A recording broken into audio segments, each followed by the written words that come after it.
서해의 찬바람이 칼날처럼 파고드는 어느 깊은 겨울밤이었습니다. 끝을 알 수 없는 수평선 너머에서 불어온 눈보라는 온 마을을 집어삼킬 듯 사납게 몰아치고 있었지요. 본격적인 이야기를 시작하기에 앞서 오늘 전해드릴 이 따스하고도 애틋한 이야기가 여러분의 마음에 작은 온기가 된다면 구독과 좋아요로 함께 해주시길 정중히 부탁드립니다. 여러분의 소중한 응원이 이 이야기를 이어가는 커다란 힘이 됩니다. 자, 이제 서해의 거친 파도 소리를 뒤로하고 눈 덮인 9월산 아래 자리 잡은 어느 양반댁의 대문 안으로 들어가 보겠습니다. 이곳은 서해 바닷가 마을에서 덕망 높기로 소문난 윤진사의 집입니다. 대대로 문과에 급제하며 가문의 영광을 이어왔지만 윤진사에게는 세상 그 무엇보다 귀한 보물이 하나 있었으니 바로 늦둥이 외동딸 연화였습니다. 연화는 그 이름처럼 맑고 고운 자태를 지녔을 뿐 아니라 성품 또한 비단결 같아 마을 사람들 사이에서는 서해의 복덩어리라 불리곤 했습니다. 눈보라가 유난히 사납던 그날 밤, 연화는 방 안에서 책을 읽다 말고 들려오는 기괴한 소리에 귀를 기울였습니다. 바람소리라고 하기에는 너무나 애처롭고 짐승의 울음소리라고 하기에는 너무나 가느다란 소리였습니다.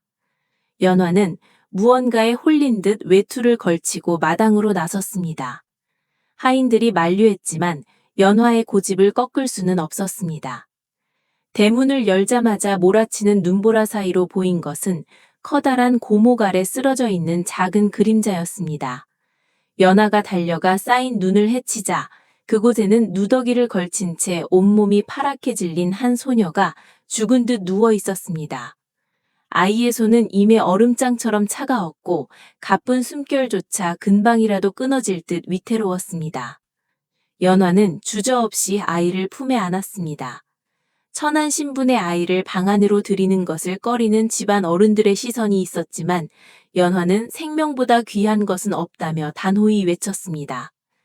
따뜻한 아랫목에 아이를 높이고 밤새도록 따뜻한 물로 아이의 손발을 녹이며 정성을 다했습니다. 미음을 끓여 한 방울씩 입술에 적셔주는 연화의 눈에는 안쓰러움이 가득했습니다. 기적처럼 사흘 만에 눈을 뜬 소녀의 이름은 금이었습니다. 흉년으로 부모를 잃고 정처 없이 떠돌다 눈 속에 묻혔던 금이는 연화의 지극한 간호 덕에 구사일생으로 목숨을 건졌습니다. 금이는 자신을 살려준 연화를 보며 눈물을 흘렸고 그날 이후 두 사람은 신분을 뛰어넘어 자매보다 더 깊은 정을 나누게 되었습니다. 사람들은 이 기적 같은 일을 보며 역시 서해의 복덩어리가 죽어가는 생명을 살렸다며 칭송을 아끼지 않았습니다. 세월은 유수와 같이 흘러 연화도 어느덧 혼기를 꽉 채운 처녀가 되었습니다. 윤진사는 금지옥엽 키운 딸의 배필을 찾기 위해 고심했습니다. 권세가 높은 집안에서 혼담이 줄을 이었으나 연화의 마음은 딴 곳에 있었습니다. 바로 이웃마을의 몰락한 양반 가문 치문이라는 청년이었습니다. 치문의 집안은 한때 이름난 명문가였으나 아버지의 이른 여윈과 가산의 탕진으로 지금은 끼니를 걱정해야 할 만큼 처지가 딱했습니다. 하지만 치문은 비록 해진 도포를 입었을지언정 선비의 기품을 잃지 않았고 매일같이 땔감을 팔아 홀어머니를 봉양하는 효다로 이름이 높았습니다. 연화는 우연히 장터에서 마주친 치문의 맑은 눈빛과 당당한 기계에서 남다른 그릇을 보았습니다. 윤진사는 처음엔 펄쩍 뛰며 반대했습니다. 귀하게 키운 딸을 가난한 집안에 보낼 수는 없다는 것이었지요. 하지만 연화는 아버지를 설득했습니다. 재물은 있다가도 없는 것이지만 사람의 됨됨이는 평생을 가는 보배라며 치문이야말로 서해의 거친 풍파를 함께 헤쳐나갈 진정한 장부라고 말입니다. 여기에 연화가 살려냈던 금이까지 가세해 치문의 성실함을 입이 마르도록 칭찬하니 결국 윤진사도 딸의 고집에 손을 들고 말았습니다. 혼낸날 아침 서해의 차가운 바닷바람도 이날만큼은 비단결처럼 부드럽게 불어왔습니다. 화려한 가마 대신 소박한 가마를 타고 치문의 집으로 향하는 연화의 얼굴에는 수줍은 미소가 가득했습니다. 금이는 연화의 곁에서 수발을 들며 연신 눈시울을 붉혔습니다. 자신을 살려준 은인인 연화가 진정으로 사랑하는 사람을 찾아가는 모습에 가슴이 벅차올랐기 때문입니다. 치문의 집은 작고 초라했지만 연화가 들어서자마자 온 집안에 향기가 감도는 듯 했습니다. 치문은 정중히 절을 올리며 비록 지금은 가난하여 비단옷을 입혀주지 못하나 마음만큼은 평생 따뜻하게 해주겠노라 맹세했습니다. 연화는 그 약속 하나면 충분하다며 치문의 손을 맞잡았습니다. 마을 사람들은 이 기묘한 혼사를 두고 수군거리기도 했습니다. 복덩어이라 불리던 윤진사의 딸이 하필이면 알거지 집안으로 시집을 가느냐는 비아냥도 있었지요. 하지만 연화는 아랑곳하지 않았습니다. 그녀는 알고 있었습니다. 얼어붙은 대지 아래에 봄꽃이 숨어 있듯이 지금의 시련 뒤에는 반드시 찬란한 해가 뜰 것이라는 사실을 말입니다. 눈보라 속에서 금이를 구해냈던 그 따뜻한 손길이 이제는 몰락한 가문의 치문을 보듬어 안았습니다. 서해의 거센 파도가 바위를 깎아내듯이 연화의 지혜와 헌신은 치문의 가문을 다시 세우는 밑거름이 되기 시작했습니다. 시베리아의 찬 바람을 이겨낸 겨울나무가 가장 단단한 법이라는 것을 연화와 치문 그리고 그들 곁을 지키는 금이는 온몸으로 증명해 나갈 것입니다. 이것으로 서해의 복덩아리 연화와 눈 속에서 살아난 금이 그리고 가난하지만 기계 높은 치문의 운명적인 만남이 시작되었습니다. 하지만 이들의 앞날에는 우리가 상상하지 못한 더 크고 놀라운 시련과 복이 기다리고 있습니다. 과연 연화의 선택은 이 가문을 어떤 모습으로 변화시키게 될까요? 차가운 눈보라를 뚫고 피어난 설중매처럼 혹독한 운명을 개척해 나가는 이들의 다음 이야기가 궁금하시다면 꼭 함께해 주시길 바랍니다. 오늘 들려드린 이 이야기가 고단한 일상을 살아가는 여러분께 작은 위로와 희망을 씨앗이 되었기를 소망합니다. 긴 시간 경청해 주셔서 깊이 감사드립니다. 다음 장에서 더욱 흥미진진하고 감동적인 이야기로 다시 찾아뵙겠습니다. 소중한 하루 보내십시오. 칠흑 같은 어둠이 마을의 모든 소리를 집어삼킨 깊은 밤이었습니다. 매서운 칼바람은 문창지를 사정없이 때리며 마치 굶주린 짐승처럼 울부짖고 있었고 그 서슬퍼런 추위는 방 안의 희미한 촛불마저 금방이라도 꺼트릴 듯 위태롭게 흔들고 있었습니다. 그 정적을 깨고 들려오는 것은 가슴을 후벼 파는 듯한 참혹한 기침소리였습니다. 방 안의 공기는 이미 비릿한 피냄새로 가득 차 있었습니다. 지아비 치무는 이미 사람의 형색이라 할 수 없을 정도로 야위어 있었고 그가 누운 하얀 호디불은 입에서 터져나온 선혈로 붉게 얼룩져 마치 눈 위에 떨어진 낙화처럼 처연한 빛을 띠고 있었습니다. 폐부 깊숙한 곳에서부터 긁어올리는 기침이 터질 때마다 치문의 몸은 낙엽처럼 바르르 떨렸고 그의 눈동자는 이미 초점을 잃은 채 천장을 향해 허망하게 풀려 있었습니다. 그 곁을 지키는 아내 연화는 이미 며칠 밤을 뜬 눈으로 지샜는지 눈가가 붉게 짓물러 있었습니다. 그녀는 떨리는 손으로 지아비의 가슴을 쓸어내리며 차마 밖으로 내뱉지 못한 울음을 목구멍 뒤로 삼키고 있었습니다. 지아비가 죽으면 자신도 따라 죽겠다는 각오로 버티고 있었지만 시시각각 다가오는 죽음의 그림자는 가녀린 그녀의 어깨를 무겁게 짓눌렀습니다. 한때 마을에서 가장 번창했던 집안이었으나 치문의 이름 모를 계질이 시작된 이후 가세는 급격히 기울었고 이제는 약 한 첩 제대로 지어 올릴 형편조차 되지 못했습니다. 그때였습니다. 굳게 닫혔던 방문이 조용히 열리며 집안의 어른이자 신묘한 의술을 품고 있다고 알려진 금이가 들어섰습니다. 그녀의 손에는 세월의 흔적이 묻어나는 낡은 보찜이 들려 있었고 깊게 파인 주름 사이로 비치는 눈빛은 서늘할 정도로 단호했습니다. 금이는 말없이 치문의 맥을 짚더니 낮게 장탄식을 내뱉었습니다. 명줄이 이미 바람 앞에 등불처럼 가늘어져 당장 숨이 끊어진다 해도 이상하지 않을 지경이었습니다. 연하는 금이의 옷자락을 붙잡고 절박하게 매달렸습니다. 제발 서방님을 살려달라고, 자신의 목숨을 대신 가져가도 좋으니 이 사람만은 일으켜 세워달라고 피 맺힌 목소리로 애원했습니다.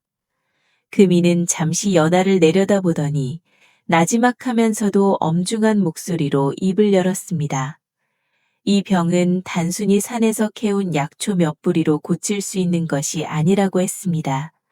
지극한 정성은 물론이요, 사람의 살을 깎고 뼈를 녹이는 희상이 깃든 비방이 아니고서는 저승사자의 발길을 돌릴 수 없다는 것이었습니다. 금이가 일러준 비방은 기이하고도 가혹했습니다.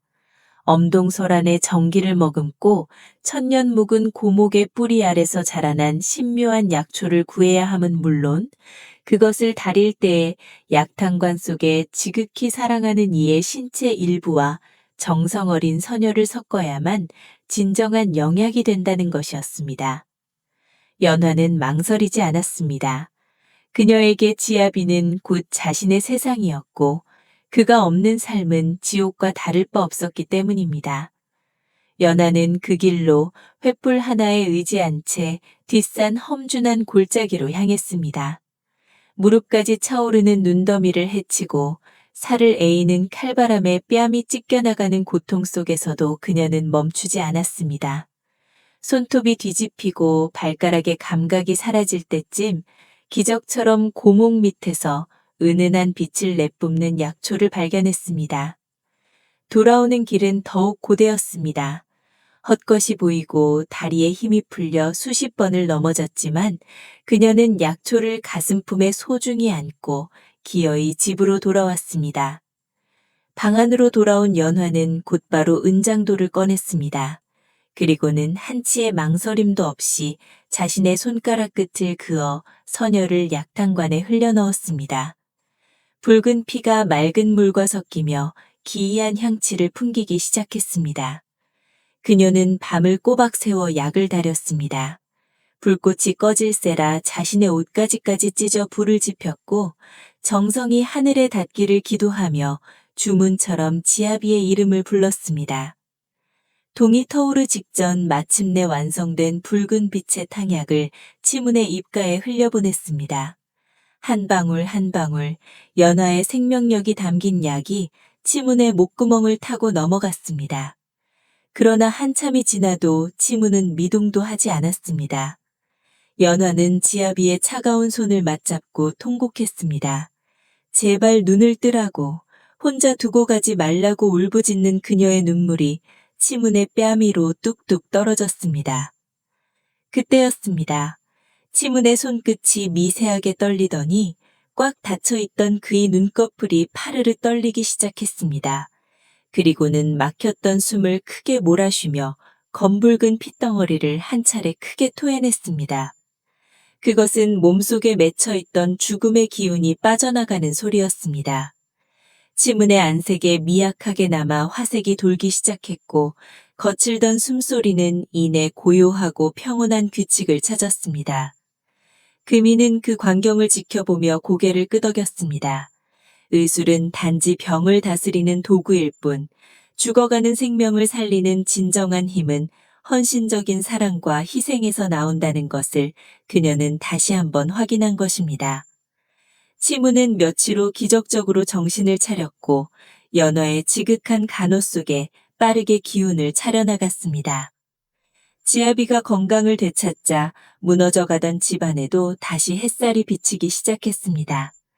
마을 사람들은 연화의 희생과 금이의 신묘한 비방이 만들어낸 이 기적 같은 이야기를 앞다투어 전했습니다. 치무는 아내의 손가락에 남은 흉터를 볼 때마다 눈시울을 붉히며 평생을 바쳐 그 은혜를 갚는노라 맹세했습니다.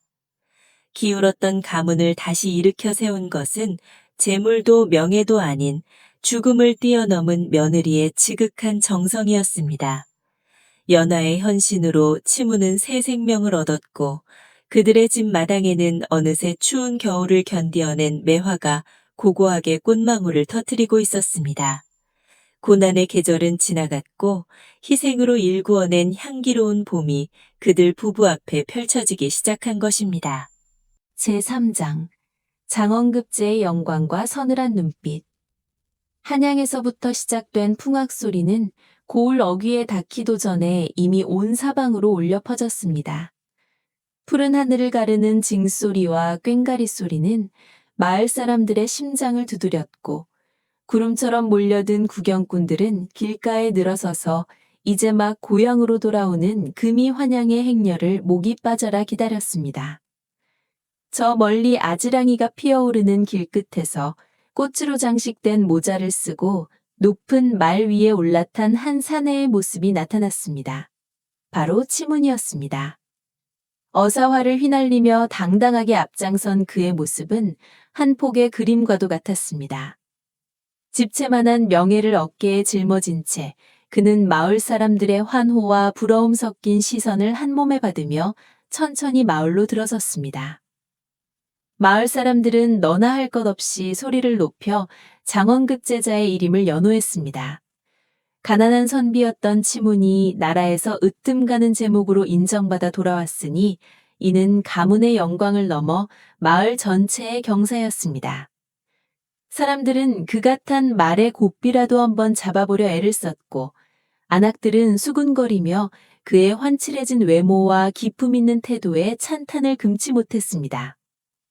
치문은 엷은 미소를 띠며 좌우를 살폈으나 그 눈빛은 어딘가 모르게 예전과는 다른 낯선 기운을 머금고 있었습니다. 구름 위를 걷는 듯한 찬사와 환호 속에서도 그의 눈동자는 흔들림 없이 고요했고 오히려 지나치게 차분하여 보는 이로 하여금 묘한 압도감을 느끼게 했습니다.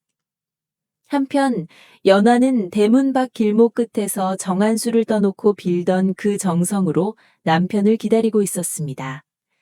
남편이 과거 공부를 위해 떠나 있던 수년의 세월 동안 그녀는 자신의 머리카락을 잘라 팔고 밤새 싹바느질을 하며 뒷바라지를 아끼지 않았습니다.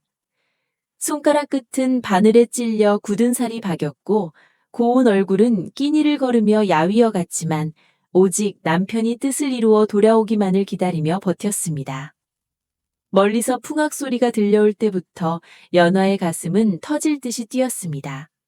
드디어 그이가 오시는구나. 무사히 큰 뜻을 이루어 돌아오시는구나. 그녀는 남노한 온매무새를 다듬으며 남편의 얼굴을 마주할 순간만을 고대했습니다. 행렬이 집 앞에 멈춰서고 치문이 말에서 내려섰습니다. 연하는 벅차오르는 감정을 이기지 못하고 그에게 다가가려 했습니다. 그러나 그 순간 연화의 발걸음은 허공에서 멈추고 말았습니다. 화려한 관복을 입고 서 있는 남편의 모습이 너무도 낯설었기 때문만은 아니었습니다. 치문이 자신을 바라보는 그 시선 때문이었습니다.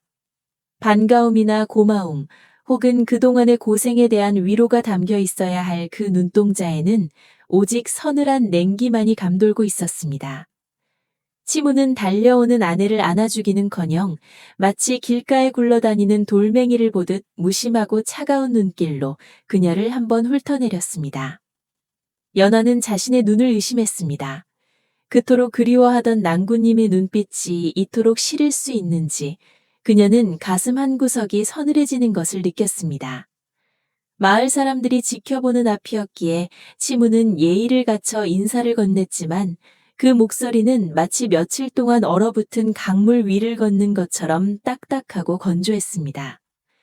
고생 많았소 라는 짧은 한마디에도 온기라고는 전혀 섞여 있지 않았습니다. 연하는 그 짧은 인사 속에 담긴 깊은 거리감을 절감하며 고개를 숙였습니다. 기쁨으로 가득 차야 할 재회의 순간은 그렇게 알 수 없는 불안감과 정적 속으로 침잠해 갔습니다. 그날 밤 장원급제를 축하하는 잔치가 떠들썩하게 벌어졌습니다. 마을 사람들은 치문이 가져온 귀한 술과 음식을 나누며 밤늦게도록 웃음꽃을 피웠습니다. 하지만 정작 잔치의 주인공인 치문은 그 화려한 소란 속에서 홀로 유리된 섬처럼 앉아 있었습니다. 그는 술잔을 기울이면서도 누군가와 깊은 대화를 나누지 않았고 가끔씩 터져나오는 웃음소리에도 입꼬리만 살짝 올릴 뿐이었습니다. 그의 시선은 자꾸만 허공의 어느 점을 향해 고정되었고 그럴 때마다 그의 주변으로는 서늘한 기운이 번져나갔습니다. 연하는 분주히 음식을 나르며 남편의 기색을 살폈으나 그와 눈이 마주칠 때마다 심장이 내려앉는 듯한 공포를 느꼈습니다. 그것은 단순히 오랜 이별 끝에 오는 어색함이 아니었습니다. 무언가 거대한 비밀이나 혹은 예전의 치문을 집어삼켜버린 어둠이 그 자리에 대신 앉아 있는 것만 같은 기분이었습니다. 잔치가 끝나고 깊은 밤이 찾아왔습니다. 손님들이 떠나간 자리에는 쓸쓸한 정적만이 감돌았고 마당에 남은 촛불들만 위태롭게 흔들리고 있었습니다. 방 안으로 들어온 치무는 갓을 벗어던지고 창가에 서서 달빛을 응시했습니다. 연하가 조심스럽게 다가가 겉옷을 받아내려 손을 뻗었지만 치무는 연하의 손길을 거칠게 부러치었습니다. 가까이 오지 마시오. 라는 말은 칼날처럼 날카롭게 연하의 가슴을 찔렀습니다. 연하는 떨리는 목소리로 물었습니다. 서방님, 제가 무엇을 잘못했습니까? 한양에서 무슨 일이 있으셨던 것입니까? 그러나 치무는 대답 대신 고개를 돌려 연하를 빤히 쳐다보았습니다. 달빛 아래 드러난 그의 눈동자는 칠흑 같은 어둠 속에서 번뜩이는 짐승의 것과도 같았고 그 안에는 형연할 수 없는 경멸과 알 수 없는 슬픔이 뒤섞여 있었습니다. 치무는 아무 말 없이 다시 창밖으로 고개를 돌렸습니다. 그가 내뱉는 한숨은 방 안의 공기를 얼어붙을 듯이 차가웠고 연하는 그와 자신 사이에 도저히 넘을 수 없는 거대한 벽이 생겼음을 깨달았습니다. 예전에 가난한 살림에도 서로의 손을 잡고 시를 읊어주던 그 다정하던 선비는 더 이상 그곳에 없었습니다. 장원급제라는 화려한 껍데기 아래 숨겨진 그의 속내는 마치 끝을 알 수 없는 심연처럼 깊고 어두웠습니다. 연하는 문득 남편이 한양에서 급제한 것이 영광이 아니라 어쩌면 돌이킬 수 없는 재앙의 시작일지도 모른다는 불길한 예감에 몸을 떨었습니다. 방 안의 촛불이 치익 소리를 내며 꺼져갔습니다. 어둠 속에서 치문의 형체는 더욱 거대하고 위협적으로 느껴졌습니다. 그는 마치 사람이 아닌 무언가에 홀린 듯 혹은 영혼의 일부를 어디론가 잃어버린 듯한 귀괴한 분위기를 풍겼습니다. 연하는 어둠 속에서 치문의 서늘한 눈빛이 자신을 향하고 있다는 것을 느꼈습니다. 그 시선은 사랑하는 여인을 바라보는 남편의 것이 아니라 마치 사냥을 지켜보는 포식자의 것, 혹은 아주 오래전부터 증오해온 원수를 대하는 이의 것과도 닮아 있었습니다. 그 서늘한 침묵 속에서 연하는 눈물을 흘릴 수도 소리를 지를 수도 없었습니다. 오직 차갑게 가라앉은 방 안의 공기만이 그녀의 숨통을 조여올 뿐이었습니다. 장원급제의 영관은 이토록이나 잔인한 색깔이었던가요? 말할 사람들이 부러워 마지 않던 그 화려한 관복 뒤에는 누구에게도 말할 수 없는 서늘한 진실이 숨어 있었습니다. 치무는 그날 이후로 연화에게 단 한 번도 예전의 미소를 보여주지 않았습니다. 그가 한양에서 보낸 시간 동안 무슨 일이 있었는지, 어떤 어둠과 조우했는지 알 수 있는 길은 없었습니다. 다만 분명한 것은 장원급제한 경사가리의 가슴 속에는 따뜻한 심장 대신 얼어붙은 겨울바람만이 불고 있다는 사실입니다. 연하는 남편의 뒷모습을 바라보며 자신들이 누려야 할 행복이 이미 가루가 되어 흩어지고 있다는 것을 직감했습니다. 영광의 광채 뒤로 드리워진 그림자는 너무도 길고 짙었으며 그 그림자 속에서 치문의 눈빛은 더욱더 서늘하게 빛나고 있었습니다. 한 시대를 풍미하던 명문가 윤진사 댁의 영화는 한여름밤의 꿈처럼 덧없이 쓰러져 갔습니다. 정직하고 강직한 성품으로 임금의 신임을 받던 윤진사였으나 권력에 굶주린 간신들의 모함 앞에서는 그 결백함조차 죄가 되었습니다. 칠흑 같은 어둠이 내려앉은 밤, 평온하던 윤진사의 저택에 난데없는 말발굽 소리와 포졸들의 거친 함성이 들이닥쳤습니다. 대문을 부수고 들어온 이들은 윤진사를 영모의 수계로 지목하며 쇠사슬을 채웠습니다.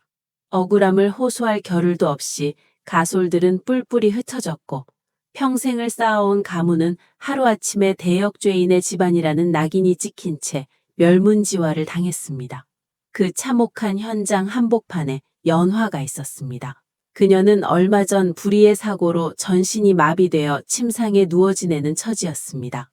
손가락 하나 까딱할 수 없고 목소리조차 제대로 내지 못하는 연화의 눈앞에서 자애롭던 아버지는 피투성이가 된 채 암송되었습니다.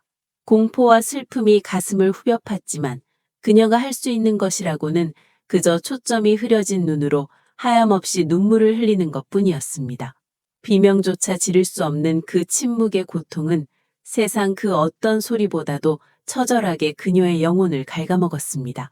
하지만 진정한 비극은 아직 시작되지도 않았습니다. 연화의 남편 치문.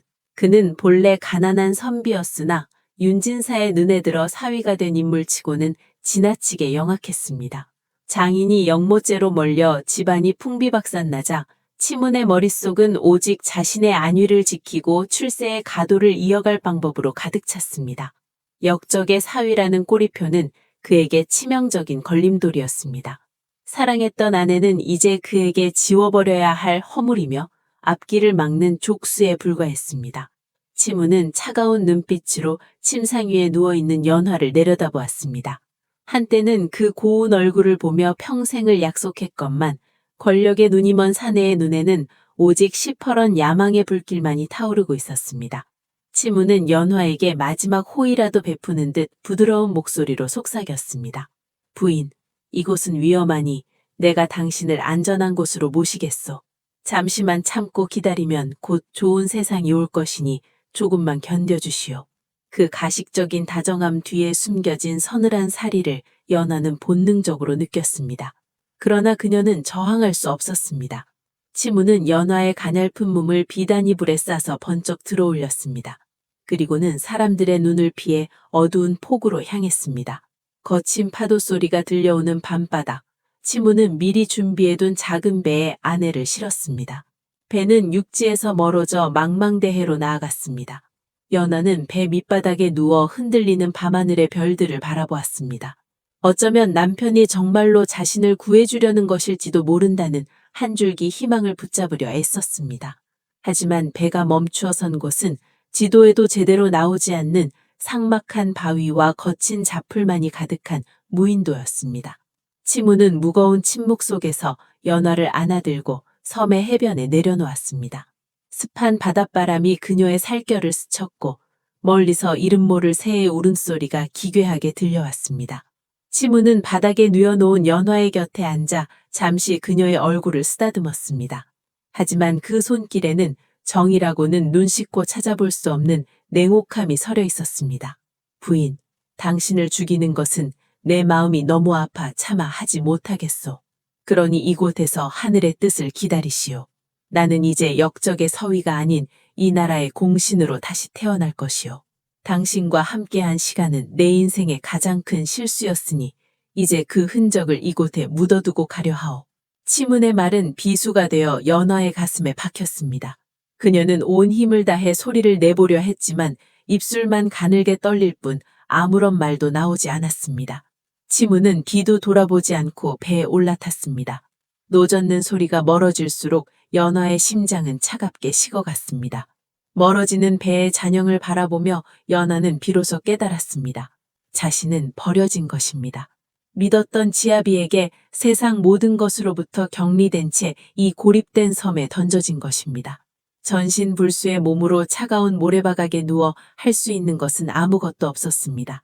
밀려오는 파도가 그녀의 발끝을 적시고 밤의 한기가 뼛속까지 스며들었습니다. 연화는 하늘을 원망했습니다. 억울하게 끌려간 아버지와 멸뭉당한 가문, 그리고 자신을 배신한 남편에 대한 분노가 들끓었습니다. 하지만 그것보다 더 큰 것은 생존에 대한 처절한 절망이었습니다. 손가락 하나 움직일 수 없는 이 몸으로 어떻게 살아남을 것인가? 아니, 차라리 파도가 자신을 휩쓸어 바다 깊은 곳으로 데려가 주기를 바랬습니다. 그러나 모진 목숨은 쉽게 끊어지지 않았습니다. 파도는 밀려왔다 밀려가기를 반복하며 그녀를 뱅뱅 돌기뿐이었습니다. 어느덧 동이 터오르고 붉은 태양이 수평선 너머로 모습을 드러냈습니다. 빛나는 햇살 아래 드러난 무인도의 풍경은 아름다웠기에 더욱 잔인했습니다. 연화의 뺨위로 뜨거운 눈물이 흘러내렸습니다. 그것은 슬픔의 눈물인 동시에 배신자에 대한 불타는 복수심의 시작이었습니다. 육체는 비록 감옥처럼 굳어버렸으나 그녀의 정신만은 어느 때보다 또렷하게 깨어났습니다. 나를 버린 당신, 우리 가문을 짓밟은 자들, 결코 용서하지 않으리라. 연하는 감각 없는 자신의 몸을 증오했고 동시에 살아야 한다는 본능적인 외침을 가슴 깊은 곳에서 끌어올렸습니다. 적막한 섬, 오직 파도와 바람만이 친구가 된 그곳에서 한 여인의 처절한 생존기가 시작되고 있었습니다. 그녀가 겪은 멸문지와의 고통과 지아비의 배신은 이제 단순한 비극을 넘어 거대한 폭풍으로 변할 준비를 하고 있었습니다. 무인도에 홀로 남겨진 전신불수의 여인, 그녀의 눈앞에는 이제 눈물이 아닌 서늘한 도끼가 서리기 시작했습니다. 하늘조차 외면한 이 섬에서 그녀가 마주하게 될 운명은 과연 무엇일까요?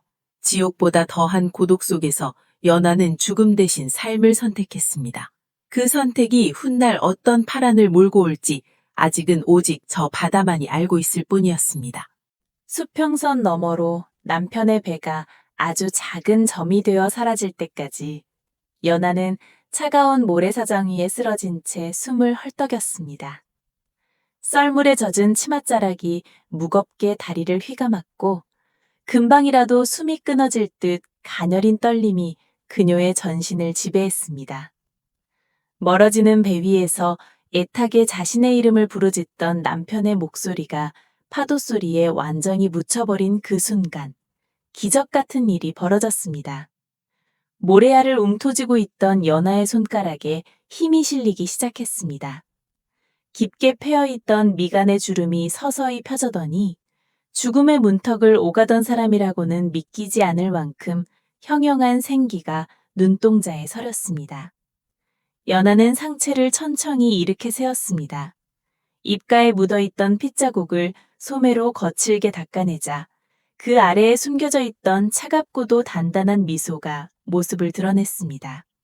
그것은 절망 속에서 피어난 꽃이 아니라 치밀한 설계 끝에 얻어낸 승리자의 미소였습니다. 연하가 툭툭 탈고 일어나 앉아 바위 뒤편에서 숨죽이고 지켜보던 금이가 조심스럽게 다가왔습니다. 금이의 손에는 연하가 갈아입을 마른 옷가지와 비상용으로 챙겨둔 보따리가 들려 있었습니다. 두 여인은 서로의 눈을 마주보았습니다. 말하지 않아도 통하는 깊은 유대감과 지난 몇 달간 함께 감내해온 비밀의 무게가 공기 중에 팽팽하게 감돌았습니다. 금이는 연하의 어깨를 감싸 안으며 수건으로 젖은 머리카락을 닦아주었습니다. 이제 정말 시작이라며 속삭이는 금이의 목소리는 떨리고 있었지만 연하의 눈빛은 흔들림이 없었습니다. 이 모든 것은 정교하게 짜인 연극이었습니다. 남편의 의심을 피하기 위해 조금씩 독을 섭취해 몸을 망가뜨리고 각혈을 하는 것처럼 보이기 위해 붉은 염료를 입안에 머금었던 고통스러운 시간들이 주마등처럼 스쳐 지나갔습니다. 남편은 연하가 자신 없이는 한 발자국도 움직이지 못하는 연약한 꽃이기를 원했습니다. 그가 보여준 지독한 사랑은 연하의 숨통을 조이는 창살 없는 감옥과 같았습니다. 연하는 그 감옥에서 벗어나기 위해 자신의 생명을 담보로 거대한 도박을 걸었습니다. 남편이 가장 큰 슬픔에 잠겨 자신을 포기하고 떠나야만 하는 상황, 즉 자신의 죽음을 확신하게 만드는 것만이 유일한 탈출구였습니다. 금이는 이 위험천만한 계획의 유일한 조력자였습니다. 약방에서 남몰래 기력을 보충할 약재를 구해오고 남편의 감시를 피해 탈출 경로를 확보한 것도 모두 그녀의 공이었습니다. 두 사람은 밤마다 촛불 아래서 지도를 펼쳐놓고 남편의 배가 출항하는 시간과 조류의 흐름을 계산했습니다. 만약 단 한순간이라도 연기력이 부족했거나 금이의 대처가 늦었다면 지금쯤 연하는 차가운 바닷속에 버려졌거나 아니면 다시는 빛을 보지 못할 밀실에 갇혔을 것입니다. 이제 연하는 남편이 선물했던 화려한 비단옷을 미련 없이 벗어 던졌습니다. 그 옷은 그녀를 억압하던 신분과 굴레의 상징이었습니다. 대신 금이가 가져온 거친 무명옷을 걸치자 비로소 자신의 피부에 맞는 옷을 입은 듯 편안한 기분이 들었습니다. 연하는 품 안에서 작은 주머니 하나를 꺼내 들었습니다. 그 안에는 남편의 집에서 몰래 챙겨온 폐물들이 가득했습니다.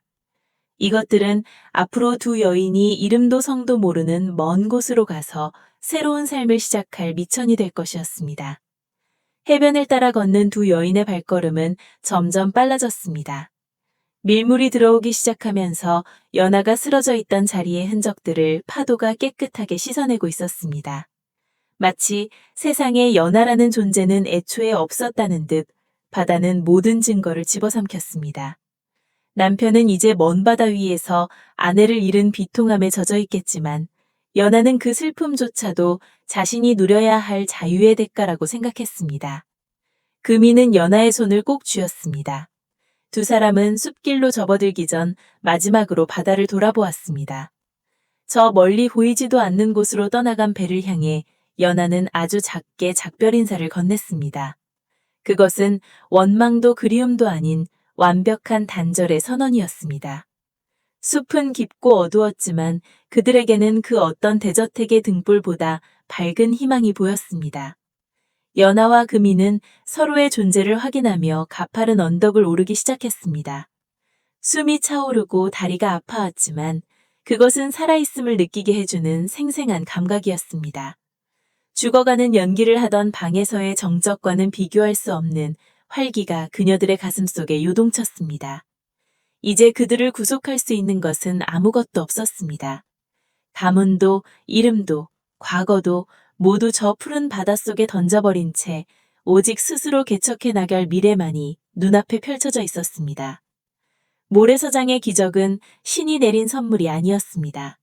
그것은 억압받던 한 여성이 자신의 삶을 되찾기 위해 치열하게 싸워 얻어낸 쟁취물이었습니다. 숲의 나무들이 바람에 흔들리며 두 사람의 앞길을 축복하듯 사각거리는 소리를 냈습니다. 연하는 금이를 바라보며 환하게 웃었습니다. 그 웃음은 이제껏 누구에게도 보여준 적 없는 가장 진실하고도 아름다운 인간의 모습이었습니다. 새벽 안기가 서서히 걷히고 산 너머에서 붉은 해가 고개를 내밀고 있었습니다. 새로운 날의 시작이자 새로운 인생의 서막이었습니다. 두 여인은 안개 속으로 사라져갔습니다. 세상은 여전히 그대로인 듯 보였지만 그날 모래사장에서 일어난 반전은 누군가에게는 전설로, 누군가에게는 영원히 풀리지 않을 미스터리로 남게 될 것입니다. 그리고 오직 두 사람만이 알고 있는 진실은 숲바람을 타고 멀리 퍼져나갔습니다. 이제 연하는 더 이상 누군가의 아내도 누군가의 소유물도 아니었습니다. 그녀는 오직 자기 자신으로서 금이와 함께 세상의 끝까지 걸어갈 준비가 되어 있었습니다. 달빛조차 구름 뒤로 숨어버린 칠흑 같은 밤. 한때 번성했으나 이제는 폐허가 된 저택의 대문이 끼익 소리를 내며 느릿하게 열렸습니다. 바람에 실려온 비릿한 피냄새와 매캐한 연기가 허공을 떠돌고 마당 한복판에는 등불 하나 없이 서늘한 기운만이 감돌았습니다. 그 정적을 깨고 한 여인의 가느다란 발자국 소리가 들려왔습니다. 소박하지만 서슬퍼런 기재가 느껴지는 걸음걸이. 바로 가문의 멸문지화를 홀로 견뎌내고 돌아온 여인 연하였습니다. 방 안에서는 가문을 배신하고 권력을 손에 쥔 남편 박서방과 그 뒤에서 모든 비극을 조종한 배후인 김대감이 승리의 도치에 술잔을 기울이고 있었습니다. 박서방은 자신이 배신한 아내와 장인어른의 피로 일궈낸 부디 영화가 영원할 것이라 믿으며 호탕하게 웃어젖혔습니다. 하지만 그 웃음소리는 이내 문 밖에서 스며든 차가운 한기에 뚝 끊기고 말았습니다. 촛불이 힘없이 일렁이다가 파란 불꽃을 내뿜으며 일제히 꺼졌고 사방은 짙은 어둠에 잠겼습니다. 박서방은 당황하며 누구냐고 소리쳤지만 돌아오는 것은 죽은 자들의 원혼이 섞인 듯한 기괴한 바람소리뿐이었습니다. 그때 어둠을 가르고 연하가 나타났습니다. 그녀의 손에는 가문의 보검이 들려 있었고 그 칼날은 은은한 달빛을 머금어 푸른 빛을 내뿜고 있었습니다. 박서방은 사색이 되어 뒷걸음질 쳤습니다. 죽은 줄로만 알았던 아내가, 아니 자신을 파멸시키러 온 저승사자와 같은 모습으로 눈앞에 서 있었기 때문입니다. 연아의 목소리는 낮고 낮았으나 방 안 가득 울려 퍼졌습니다. 당신이 탐냈던 그 자리가, 우리 아버지의 목숨과 바꾼 그 하찮은 권세가 그토록 달콤했느냐고 묻는 그녀의 눈에는 핏빛 한설인 분노가 서려 있었습니다.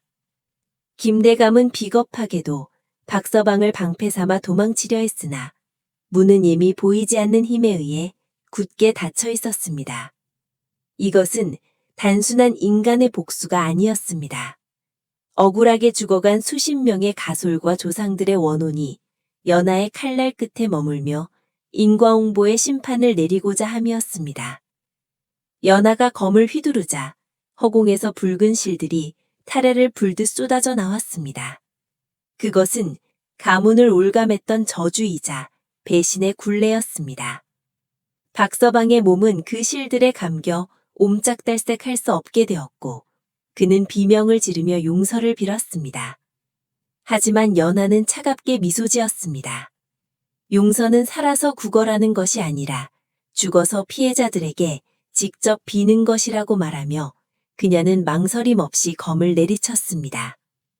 피가 튀고 비명이 멎은 자리에는 김대감의 비굴한 울음소리만이 남았습니다. 연하는 가문을 몰락시킨 배후이자 탐욕의 화신인 그를 향해 다가갔습니다. 그녀는 그에게 육체적인 죽음보다 더 잔혹한 형벌을 내렸습니다. 김대감이 그토록 갈구했던 부귀와 명예가 한순간에 재가 되어 흩어지게 하는 주술을 건 것입니다. 그가 세운 공적은 영모의 증거로 변하고 그가 쌓은 재물은 피비린내 나는 저주가 되어 그의 가문 전체를 덮쳤습니다. 미쳐버린 김대감은 허공을 휘저으며 보이지 않는 유령들에게 쫓겨 어둠 속으로 사라졌습니다. 복수를 마친 연하는 폐허가 된 사당으로 향했습니다. 그녀가 사당 앞에 무릎을 꿇자 공중에서 따스한 빗줄기가 내려와 그녀의 어깨를 감싸 안았습니다. 억울하게 죽은 가솔들의 영혼이 비로소 해원하여 승천하는 장관이 펼쳐졌습니다. 연하의 뺨 위로 한 줄기 눈물이 흘러내렸습니다. 슬픔의 눈물이 아닌 모든 무거운 짐을 내려놓은 해탈의 눈물이었습니다. 새벽이 밝아오자 저택은 언제 그랬냐던 듯 고요해졌습니다. 사람들은 그날 밤 저택에서 무슨 일이 있었는지 알지 못했습니다. 다만 가문을 멸망시켰던 악인들이 하루아침에 비참한 최후를 맞았고 그들의 죄상이 낱낱이 밝혀져 역사 속에 치욕스럽게 기록되었다는 사실만이 전해질 뿐입니다. 연하의 행방 또한 묘연해졌습니다. 누군가는 그녀가 신선이 되어 산으로 들어갔다고도 하고 누군가는 억울한 이들의 원한을 풀어주는 그림자가 되어 세상 어딘가를 떠돌고 있다고 말합니다. 인과응보, 하늘의 그물은 성그러 보이나 결코 놓치지 않는 법이라는 옛말은 틀리지 않았습니다. 피로 씻어낸 가문의 명예는 다시금 정갈하게 닦였고 어두웠던 야담의 기록도 비로소 그 마지막 장을 덮게 되었습니다. 원한이 풀리고 한이 씻겨 내려가니 이제 남은 것은 바람에 실려가는 짧은 이야기 한 조각뿐입니다. 긴 시간 동안 이 기이하고도 통쾌한 이야기를 경청해 주신 여러분, 권선징악의 결말이 여러분의 마음에도 작은 위안과 카타르시스가 되었기를 바랍니다. 세상의 이치는 돌고 돌아 결국 제자리를 찾을 마련입니다. 오늘의 야담이 흥미로우셨다면 다음에도 더 신비롭고 깊은 이야기로 찾아뵐 수 있도록 구독과 좋아요로 따뜻한 격려를 부탁드립니다. 여러분의 작은 관심이 저에게는 다음 이야기를 자아내는 큰 힘이 됩니다. 어둠이 물러가고 밝은 아침이 오듯 여러분의 삶에도 늘 정의와 평안이 깃들기를 축원하며 이만 물러가겠습니다. 시청해 주셔서 진심으로 감사합니다.